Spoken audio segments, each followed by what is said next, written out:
السلام علیکم دوستو، آج ہم بات کریں گے آئنسٹائن کے 10 انٹرسٹنگ فیکٹس کے بارے میں۔ جب آئنسٹائن 14 مارچ 1879 کو پیدا ہوئے تو ان کے والدین خوف زدہ تھے کہ ان کی شکل بگڑی ہوئی ہے کیونکہ ان کا سر بہت بڑا تھا۔ ان کے فزیشین کو کوئی فکر نہیں تھی اور چند ہی ہفتوں میں آئنسٹائن کے سر کی شکل معمول کے مطابق ہو گئی۔ بعد میں آئنسٹائن کے والدین نے سوچا کہ وہ ذہنی طور پر معذور ہو سکتے ہیں کیونکہ وہ 4 سال کی عمر تک بات نہیں کرتے تھے۔ انہوں نے ایک رات کھانے پر اپنی خاموشی توڑتے ہوئے کہا، سوپ بہت گرم ہے۔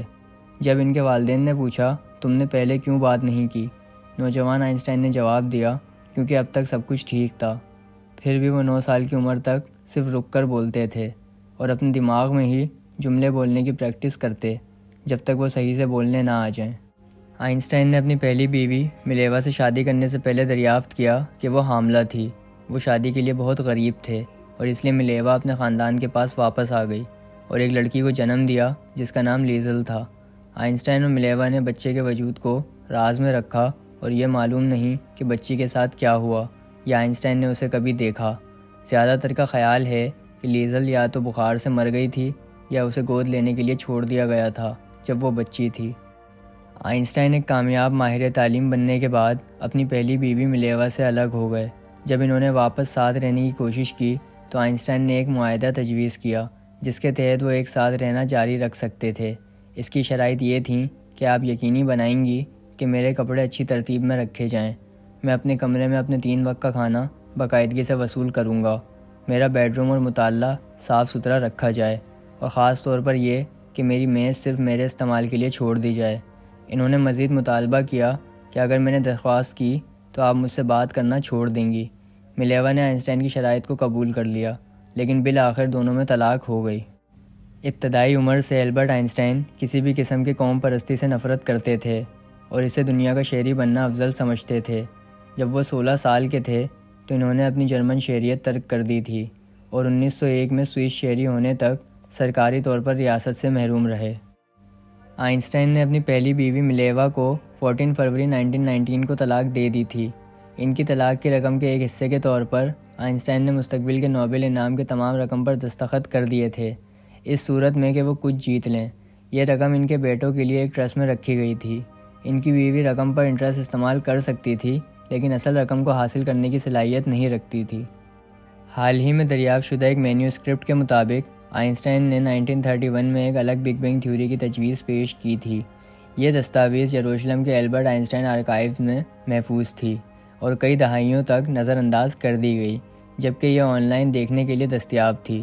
یہ دستاویز بگ بینگ تھیوری پر آئنسٹائن کے ابتدائی جوش و خروش کو ظاہر کرتی ہے، تاہم آئنسٹائن نے کبھی بھی اس تصور کی پیروی نہیں کی۔ ماہرین تعلیم کا خیال ہے کہ وہ محض ایک دلچسپ خیال کی تلاش کر رہے تھے۔ آئنسٹائن کی یادداشت بہت کمزور تھی، وہ تاریخیں یاد کرنے سے قاصر تھے اور انہیں اپنا فون نمبر بھی یاد نہیں تھا۔ ایک طالب علم کے طور پر ان کے اساتذہ میں سے ایک نے دعویٰ کیا کہ ان کی یادداشت چھلنی کی طرح ہے۔ ایک بار جب وہ ٹرین میں سفر کر رہے تھے تو کنڈکٹر ان کے پاس ٹکٹ لینے آیا۔ آئنسٹائن نے اپنی جیبیں تلاش کرنا شروع کیں لیکن کنڈکٹر نے انہیں پہچان لیا اور کہا کہ وہ مفت میں سواری کر سکتے ہیں۔ آئنسٹائن نے جواب دیا، آپ کا شکریہ، لیکن اگر مجھے میرا ٹکٹ نہیں ملا تو مجھے نہیں معلوم کہ ٹرین سے کہاں اترنا ہے۔ اسرائیل کے پہلے صدر شیم ویزمن کی موت کے فوراً بعد ڈیوڈ بین گیورین نے آئنسٹائن کو اسرائیل کا دوسرا صدر بننے کو کہا۔ آئنسٹائن نے یہ کہتے ہوئے انکار کر دیا کہ 73 سال کی عمر میں وہ ملازمت کے لیے بہت بوڑھے ہو چکے تھے اور ان کے پاس لوگوں کے ساتھ مناسب طریقے سے نمٹنے کا تجربہ نہیں تھا۔ آئنسٹائن کے جسم کا پوسٹ مارٹم کرنے کے بعد پیتھولوجسٹ تھامس ہاروے نے باقی جسم کو جلانے کے بعد ان کا دماغ اپنے پاس رکھا۔ آئنسٹائن کی خواہشات کی خلاف ورزی کے باوجود ہاروے نے آئنسٹائن کے بیٹے کو راضی کر لیا کہ وہ اسے مزید مطالعہ کے لیے اپنے پاس رکھے۔ اگرچہ پرنسٹن نے ہاروے کو فائر کر دیا لیکن اس نے آئنسٹائن کے دماغ کو 40 سال سے زیادہ عرصے تک رکھا۔ اسے ٹکڑے ٹکڑے کر کے 2 میسن جار میں سٹور کیا۔ وہ کبھی کبھار دماغ کے ٹکڑے ملک بھر کے ماہرین کو بھیجتا تھا جن میں سے کچھ نے دماغ کی منفرد صفات دریافت کی تھیں۔ ایک ٹیسٹ میں ٹشو عام دماغوں کی نسبت زیادہ گھنے دکھائی دیتے تھے۔ آخر کار 1998 میں ہاروے نے تھک کر دماغ واپس پرنسٹن یونیورسٹی کو دے دیا۔ آئنسٹائن 18 اپریل 1955 کو پرنسٹن اسپتال میں اپنی نیند کی حالت میں انتقال کر گئے۔ آئنسٹائن جب جان لیوا مرض میں مبتلا تھے تو انہوں نے علاج سے انکار کر دیا اور وضاحت کی، میں جب چاہوں جانا چاہتا ہوں۔ مصنوعی طور پر زندگی کو بڑھا دینا بے ذائقہ ہے۔ میں نے اپنے حصے کا کام کیا ہے، اب جانے کا وقت ہے۔ میں اسے خوبصورتی سے کروں گا۔ مرنے سے پہلے آئنسٹائن نے نرس سے چند الفاظ کہے، لیکن وہ جرمن زبان میں بولے اور نرس کو سمجھ نہ آئی۔ آئنسٹائن نے ہمیں ہر چیز پر سوال کرنے اور وجوہات تلاش کرنے کی ترغیب دی۔ یہ واحد راستہ ہے جس سے آپ اپنے ارد گرد کی چیزوں کو سمجھ سکتے ہیں۔ چیزوں کو دیکھتے وقت آپ کو بچوں جیسا ہونا چاہیے۔ تجسس خیال کے دروازے کھولتا ہے اور خیالات دریافتوں کا باعث بنتے ہیں۔ امید کرتا ہوں کہ آپ کو آج کی ویڈیو پسند آئی ہوگی، اور اگر آپ کو آج کی ویڈیو پسند آئی ہے تو پلیز لائک اور سبسکرائب کریں۔ شکریہ۔